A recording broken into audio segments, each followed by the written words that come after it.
अग्रे वहीन, अपने आगे अग्नि जलाता है, माने अग्नि तापता है, यज्ञ करता है या पंचअग्नि तापता है।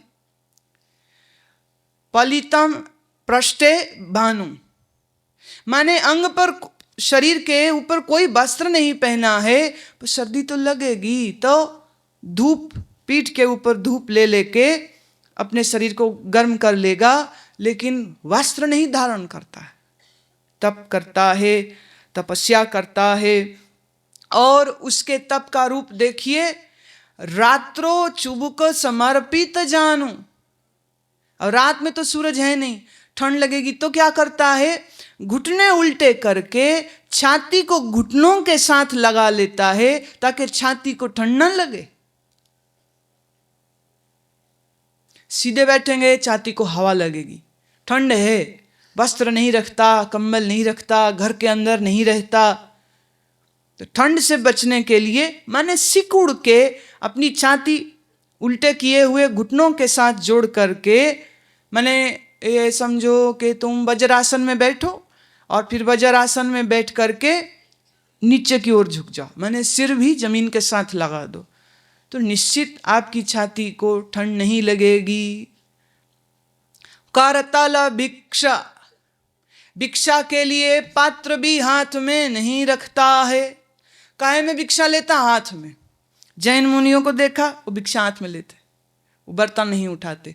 हिंदू सन्यासी हाथ में कमंडल रखते, भिक्षा पात्र रखते, कोई कोई शंख रखते, शंख में जो मिला, सब्जी, दाल, चावल, मीठा, नमकीन, सब एक डब्बे में, उसी में डाला, गुरु को अर्पित किया, प्रसाद में जो मिल गया वो खाया।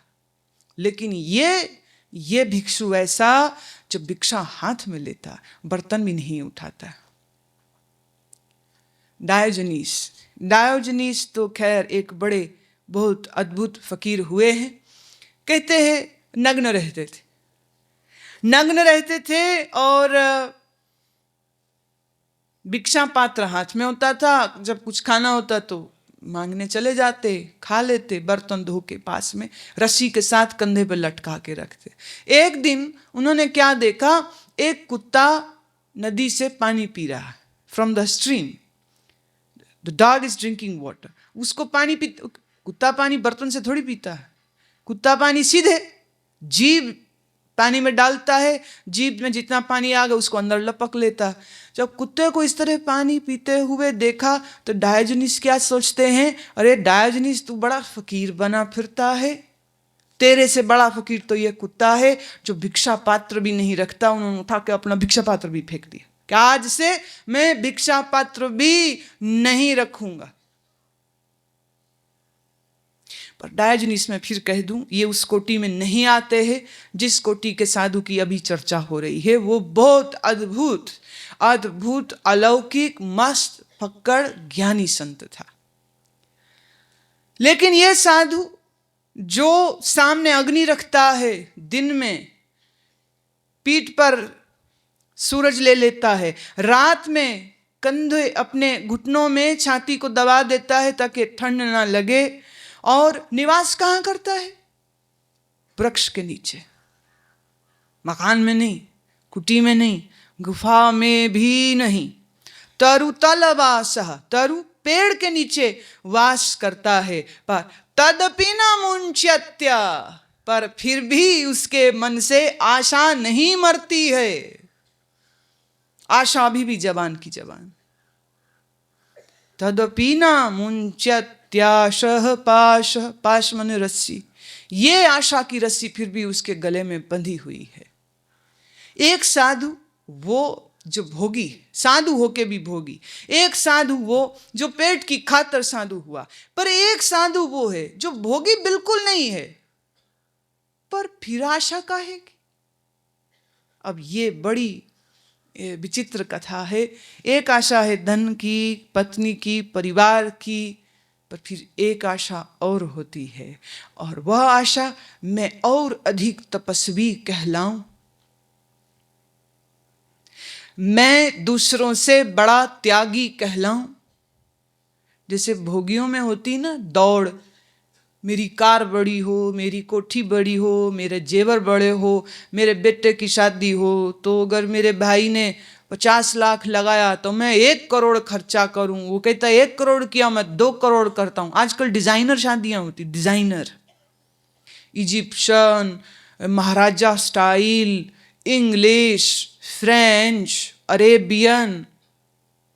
मैंने ये सब क्या, मैंने अगर अरेबियन शादी होगी तो बारात के सब लोग अरेबियन कपड़े पहनेंगे। मैक्सिकन होगी तो सब बड़ी बड़ी टोपी लगा के मैक्सिकन तार। करेबियन शादी, महाराजा शादी। अभी पीछे मेरे कोई सज्जन बता रहे थे कि उन्होंने शादी करी तो अपने 50 निकट के रिश्तेदारों और मित्रों को 7 जोड़े पगड़ी और जो भी सूट है या शेरवानी है वो, और उसके साथ उसकी जो पत्नी है उसकी उसी रंग की कपड़े, 7 जोड़े, साड़ी सूट ये वो दूसरा तीसरा चौथा, 7 जोड़े अनस्टिच्ड एक एक के घर में पहुंच गए और कहा कि इस टेलर के पास जाइए, वो भी पेमेंट हो चुकी है, सिलवाइए। तो मंडे ये ड्रेस होगी, ट्यूसडे ये ड्रेस होगी, वेडनेसडे ये ड्रेस होगी। भोगियों में ये दौड़ होती। उसने अपने रिश्तेदारों को एक एक मारुति कार दी। वो कहता मैं एस्टीम देता हूं। अभी वाले ने 14 करोड़ रुपया सगन में दिया। उसका समधी कहते तू 14 देता, मैं 30 करोड़ देता। जैसे भोगियों में भोगने की दौड़ होती है, तुम हैरान होगे। त्यागियों में त्याग करने की दौड़ होती। कितने बड़े त्यागी, क्या त्यागा, क्या त्यागा, तूने ये त्यागा मैंने तो वो भी त्याग, तूने ये त्यागा मैंने वो भी त्याग दिया।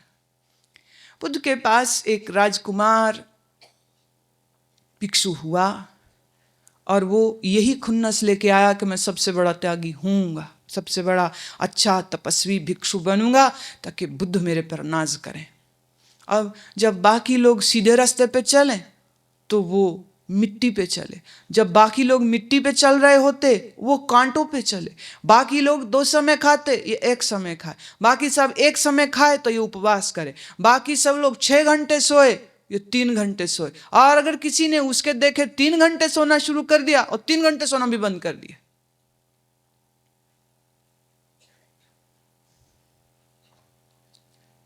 कांटों पे चल चल के पैर लहूलुहान है। नींद ना लेने की वजह से उसका बैलेंस बिगड़ा पड़ा है। बुद्ध के कान तक ये खबर पहुंची। बुद्ध ने उसको बुलाया और कहा कि मैंने सुना कि तुम अपने राजमहल में संगीत बजाते थे, कोई वाद्य? बोले हाँ, वीणा बजाता था।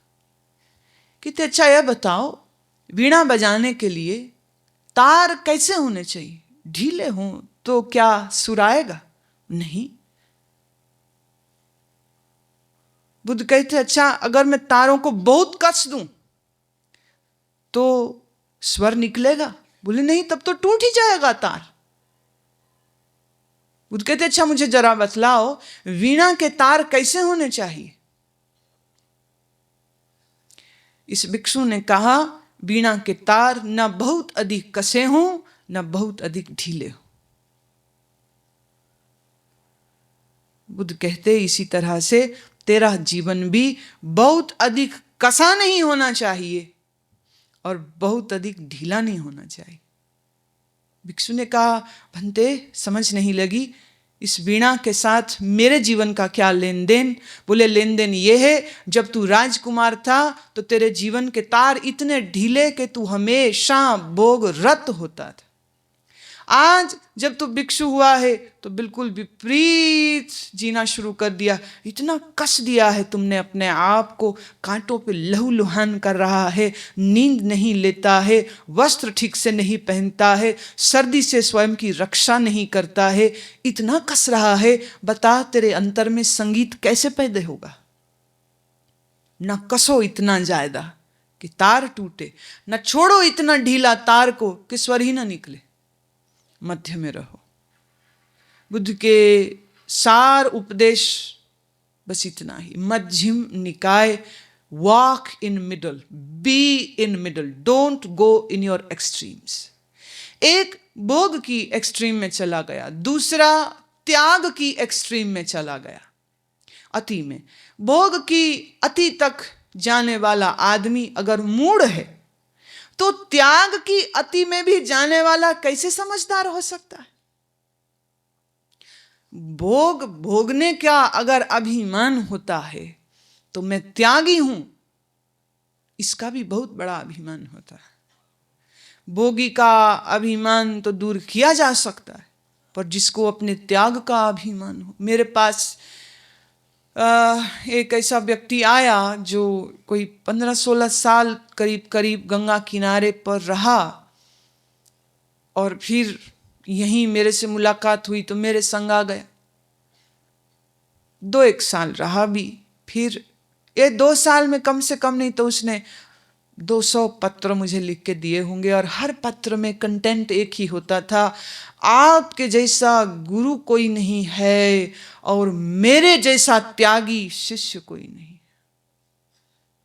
जिसने ईश्वर की खोज में घर बार छोड़ा, जिसने गंगा के किनारे पर दिन रात बिताए, जिसने सभी विषय सुख को त्यागा। मैंने वो इतना लंबा गुणगान अपने बारे में लिखता था कि हम ही को संकोच होने लगता था, क्योंकि हम गंगा किनारे आते थे, बैठते थे 4-6-8 घंटे, और फिर कहीं मकान में जहां मुझे कमरा किसी ने दिया था मैं वहां चली जाया करती थी, पर दिन रात तो मैंने नहीं बिताए हैं। और ये लिखता 18 साल तक, तो भैया मुझसे बड़ा तपस्वी तो तू है, तो हम तेरे को क्या ज्ञान दें? फिर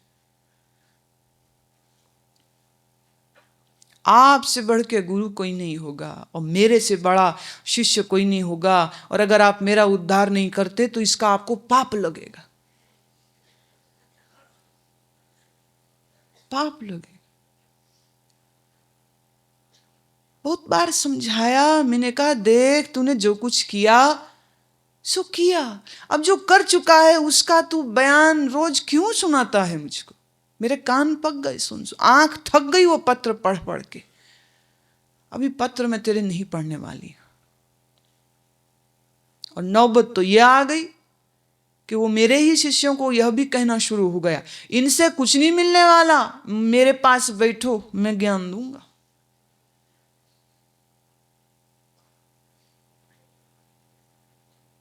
तो मैं तो मेरे शिष्यों को पहले ही खुली छुट्टी दी हुई है कि अगर तुमको लगे कि यहाँ से कुछ प्राप्ति नहीं हो रही, बॉन वॉयज जाओ, जब मर्जी जाओ, जब मर्जी जाओ। जीवन को विकसित करना, उधर्वगामी आध्यात्मिक बनाना, आत्म साक्षात्कार करना लक्ष्य है। अगर वो मेरे माध्यम से नहीं हो पा रहा है या मैं रुकावट हो रही हूं तुम्हारी उन्नति में, निसंकोच छोड़ देना, और कोई पाप तुमको नहीं होगा। मैं तो बड़ी प्रसन्नता से कहती हूं, जाओ जाओ, किसी और दी जान खाओ,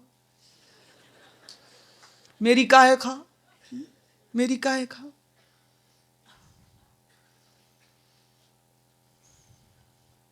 सिवाय आज सुबह के कि जब मैंने अनहद की धुन प्यारी ब्रह्मानंद की यह चर्चा करते हुए आपको रोका कि नहीं नहीं कहेंगे अभी, और इसको रोकेंगे, तुम पद्मासन सीखो, करो तो सही, कुछ तो करो, कुछ तो करो।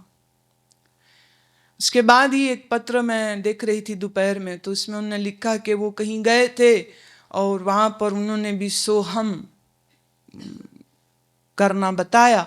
तो हमने उनसे कहा कि इसका रिकॉर्डिंग टेप हमको चाहिए, और कहते नहीं अभी नहीं मिल सकता, अभी तुम इसके योग्य नहीं हो, अभी हमारे कुछ शर्तें हैं, वो शर्तों को पूरा करोगे मैंने और कुछ 1-2 साल लगेंगे, तो उसके बाद आपको, अभी तुम इसके योग्य नहीं हो। और बोले यहाँ जब आए हैं तो वो सब जो हमने बहुत पैसा दे करके खर्चा करके सीखना चाहा, वो सब आप पहले ही दिन बता दिया, और जिस चीज के लिए इच्छा थी कि वो क्या है, विधि कैसे है, वो भी आपने सोहम मंत्र के साथ, श्वास के साथ कैसे बैठते वो भी बताया। तो उन्होंने पूछा आप सब कुछ इतना सस्ते में दे देते हो, कोई शर्त नहीं लगाते, कोई कंडीशंस नहीं रखते, और कोई लंबी टेस्टिंग नहीं डालते। मैंने कहा अब क्या करें, जो है सो है, अब हम ऐसे ही हैं तो ऐसे ही हैं। हालांकि इसका नुकसान भी है, तुम योग्य ना हो, तुमको वो सब दिया जाए, तुम उसका लाभ थोड़े उठा पाते। तो कभी कभी ये अजीब भी लगता है। It troubles, it does troubles, बिल्कुल सिंसियरली आज मैं कह रही हूँ। पर फिर कौन कौन रखे हिसाब के, आपका काम है जगाना, जगाते रहिए, सुन के कौन ना जागा, ये हिसाब छोड़ो। वो जागे ना जागे ये उसकी मर्जी, वो जागे ना जागे ये उसकी मर्जी। आपका काम है जगाना, आप जगाते रहिए। कोई जगे ना जगे ये उसका दुर्भाग्य, ये उसका दुर्भाग्य। दुर्भाग्य तो निश्चित हो जाता है जब मनुष्य जन्म पा करके भी वो सब नहीं करता है जो करना चाहिए, जिसके करने के लिए यह मानस जन्म मिला था। अगर वह सब नहीं करता है, सिर्फ भोग भोगता है, आयु भोगता है, जवानी बुढ़ेपा मर जाता है, तो you are a very normal person, very very common, nothing special in that, कुछ खास नहीं। 4 पैसे ज्यादा क्या तो 4 पैसे कम क्या, इससे क्या फर्क पड़ता है। गुरु गोविंद सिंह स्वयं अपने पूर्व जन्म में सन्यासी थे और सन्यास लेकर के हिमालय में बहुत लंबे काल तक तप करते रहे। एकांत भोगा है, तप किया है हेमकुंड के स्थान पर। आज भी उस जगह पे उनकी स्मृति में बहुत सुंदर स्थान बना है। इस जन्म में सन्यासी नहीं हुए, इस जन्म में आप राजभोग भोगा। सोने की तार से बने हुए वस्त्र पहनते थे, हीरे जड़ी कलगी लगाई। उस वक़्त की हुकूमत ने, औरंगजेब ने ऑर्डर निकाल के रखा था कि गैर मुस्लिम घोड़े की सवारी नहीं करेगा और गैर मुस्लिम कलगी नहीं लगाएगा और गैर मुस्लिम शाही सवारी नहीं निकालेगा, जुलूस नहीं निकालेगा। और देखिए उनकी दबंगता, कलगी भी लगाई, घोड़े की सवारी भी करी और नगाड़ा बजवा, माने ऐसे जुलूस नहीं निकाल, बकायदा नगाड़ा बजाते हो कि सुन लो निकला हूं मैं। तुम कहोगे चिढ़ा रहे हैं, हर्जाई क्या है? अगर चिढ़ा भी रहे हैं तो हर्जाई, ये कोई बात हुई कि अपने ही देश में रहने वाला आदमी आजादी से अपने जीवन को ना जी पाए? ये कहां की बात हुई? सिर्फ किसी रियासत का हेड हो जाना ही तो बादशाह होने के लिए काफ़ी नहीं। असली बादशाहत तो उसकी है जिसने शाहों के शाह, सरताजों के सरताज, परमात्मा के साथ अपनी सूरत जोड़ दी है। असल मायने में तो बादशाह वही। अच्छा, घोड़े पे बैठ के कलगी लगाए अगर ब्रह्मवेत्ता, तो उसका ज्ञान नष्ट हो जाता है क्या? नष्ट हो जाएगा।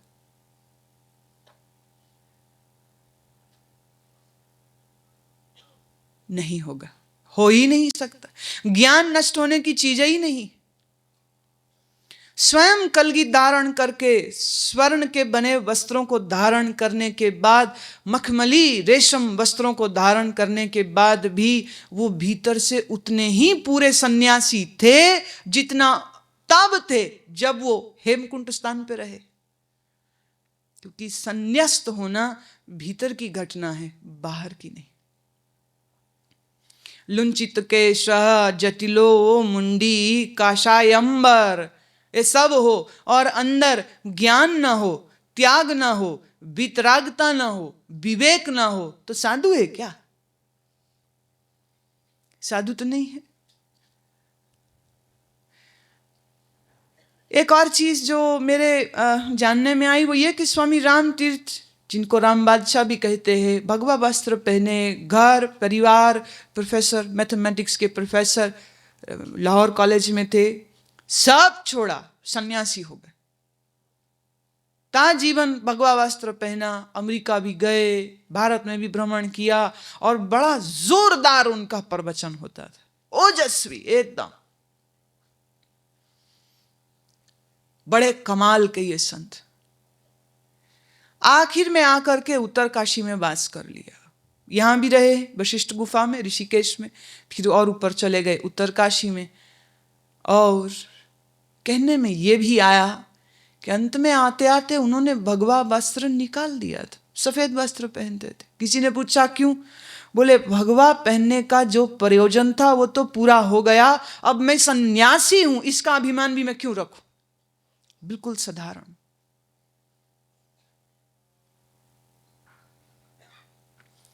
है तारों सितारों में प्रकाश मेरा, है चंदा और सूरज में आभास मेरा, अजर आत्मा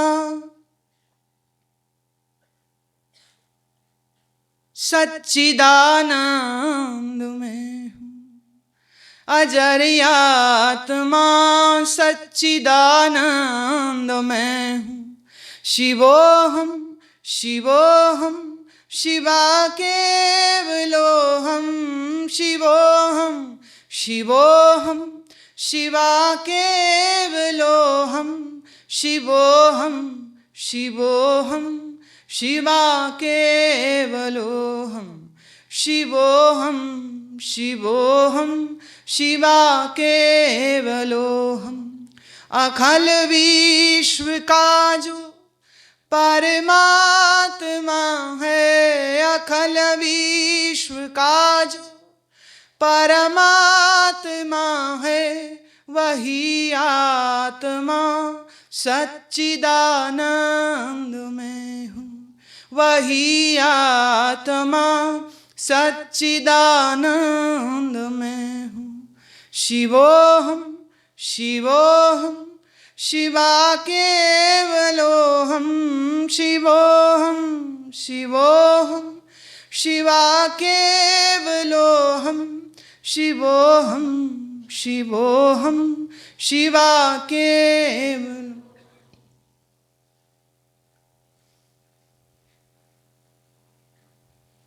तारों में सितारों में किसका प्रकाश? मेरा ही। ये धरती में उर्वरा किसकी? मेरी ही। जल में चपलता चंचलता किसकी? मेरी ही। वायु में गति स्पंद किसका? मेरा ही। फूलों में खुशबू किसकी? मेरी ही। मंदिरों में आरती किसकी? मेरी ही। मस्जिदों में पूजा आजान किसकी? मेरी ही। ये ओम नाम किसका? मेरा ही। ब्रह्म नाम किसका? मेरा ही। असीम हूं, अनंत हूं, अगाध हूं, अछेद्य हूं, अभेद्य हूं, ऐसा स्वरूप है। तो ये महामंडल, ये सारा महामंडल, ये सारा जगत, ये सारा पंचभौतिक जगत मुझ अनंत में एक बिंदु जैसा बस।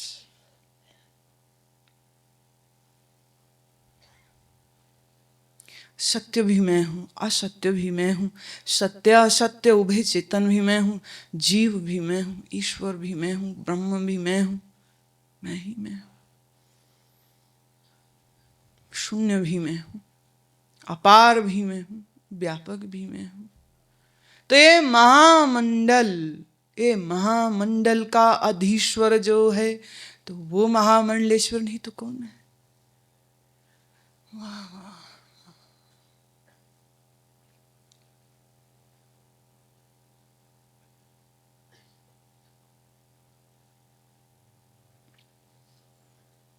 सन्यासी हो तो कैसा हो, सन्यासी हो तो ऐसा हो। कैसा हो? ऐसा हो जिसको अपने संन्यास्त होने का भी अभिमान नहीं है, नहीं है, नहीं है उसको। तो सन्यास का अभिमान भी क्यों रखूं? ये सन्यासियों की लाइन, ये मंडलेश्वरों की, ये महंतों की, ये ब्रह्मचारियों की, ये सफेद कपड़ा पहनने वालों की, ये तो भेद कोई छोटा भेद तो नहीं, ये भी बहुत बड़ा भेद होता है।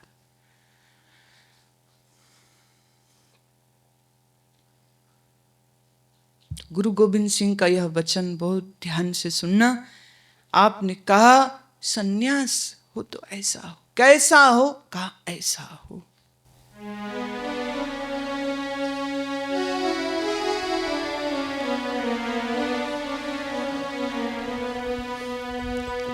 रे माने ऐसो कर सन्यास,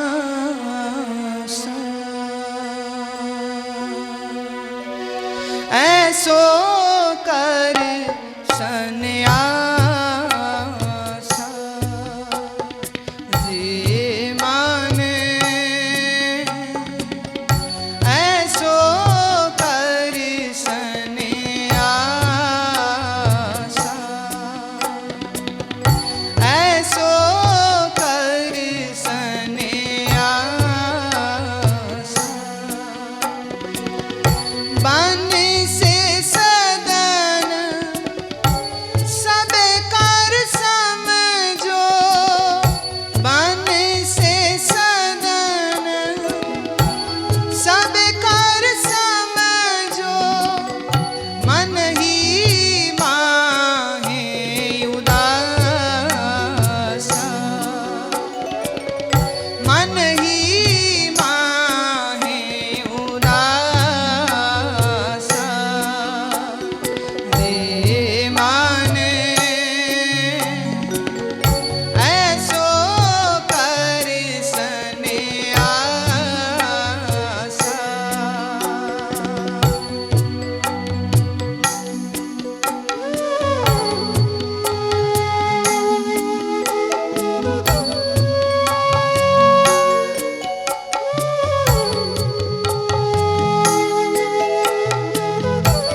ऐसा सन्यासी बन कि तुझे तेरा घर जंगल जैसा लगने लग जाए।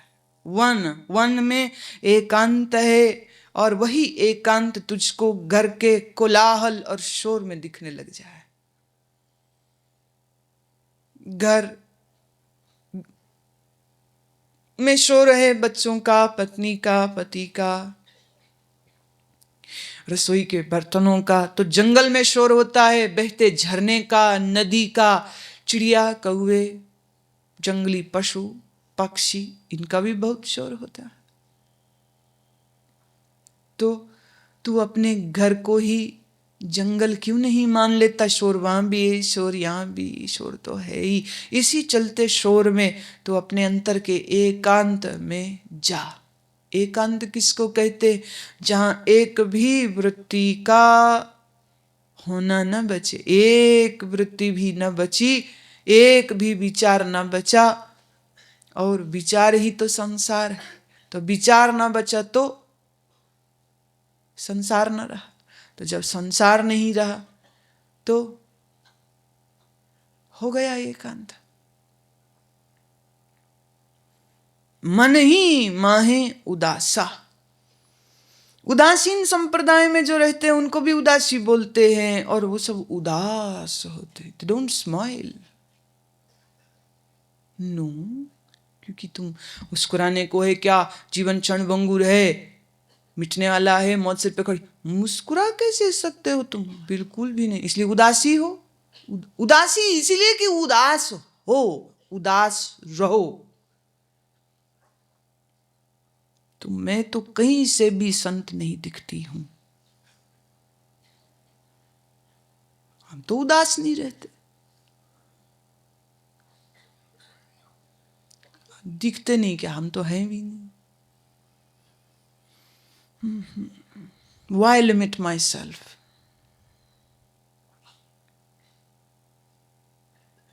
जब अनंत सागर सारा स्वरूप मेरा हो तो मैं क्यों अपने आप को एक बूंद कहना चाहूं? फिर जल तरंग यार फेन बुदबुदा जलते भिन्न ना होई। सब गोविंद है, सब गोविंद है, गोविंद बिन नहीं कोई। जा राम वही, जा रावण वही, कंस वही, कृष्ण वही, वेद क्यों, द्वैत क्यों? देह भी मेरा ही हिस्सा है, मेरा ही अंश है, मेरा ही स्वरूप है। ये जगत भी कहां भिन्न है मुझ ब्रह्म से? मेरी ही छाया। तो अपनी ही छाया को मैं अपने से अलग कैसे? तो संत क्या संत, गुरु क्या गुरु? न संत न गुरु न। एक बड़ी फक्कड़ महिला संत मुझे मिली थी। वो एक रामायण की दोहा है, उसको खूब उसने तोड़ा मरोड़ा, बड़ा सुंदर ऊपर दिया। कथा समापत हो तो है, सुनो वीर हनुमान। अब इतनी पंक्ति तो रामायण की। आगे वो क्या बोलती थी? आगे पीछे रड़ा करो, पावो ब्रह्म ज्ञान, सियावर रामचंद्र भज जय शरणम। आगे पीछे रड़ा करो मतलब मैं ये हूं, मैं वो नहीं हूं, मैं वो हूं, मैं ये नहीं हूं। इस द्वंद्व में भी क्यों पड़ना? आगे पीछे सब साफ।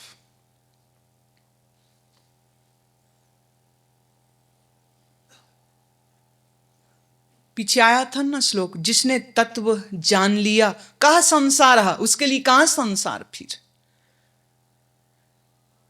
पर उदासी संप्रदाय में ऐसा मानते हैं, ऐसा वो करते हैं तो उदास बैठते हैं। न मुस्कुराना, न बोलना, न ये न वो।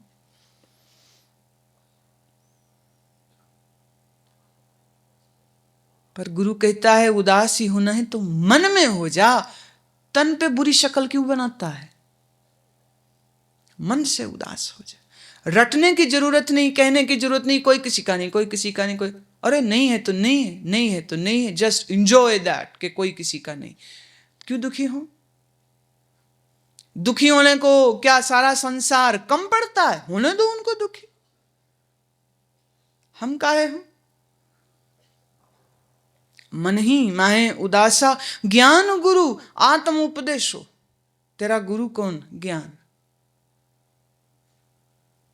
शरीर गुरु, जब तक ज्ञान नहीं हुआ तब तक शरीर गुरु भी चाहिए, लेकिन फिर अंततः गुरु कौन? ज्ञान ही गुरु होता है। कोई शरीर, कोई मनुष्य किसी का गुरु नहीं हो सकता। मैं सब मनुष्यों की बात कर रही हूं, अपने सहित जितने गुरु हैं मैं उनकी भी बात कर रही हूं। जो हो चुके, जो बीत चुके, उनकी भी, जो आज मौजूद हैं उनकी भी। कोई मनुष्य किसी का गुरु नहीं हो सकता है। गुरु सिर्फ ज्ञान होता है। पर इस अवस्था पर पहुंचाने के लिए बाहरी गुरु की जरूरत है। पर बाहरी गुरु के साथ अगर तुम सही शिष्य होकर के साधना करो तो तुम इसी स्थिति पर पहुंच जाते हो जहां सिर्फ ज्ञान गुरु है तुम्हारा, मनुष्य कोई नहीं। कौन है गुरु? बोले ज्ञान। जैसे कोई पूछे गुरु नानक का गुरु कौन, बुद्ध का गुरु कौन, महावीर का गुरु कौन, शिव शंकर भोलेनाथ का गुरु कौन? कौन गुरु? तो बोले वो आप ही गुरु।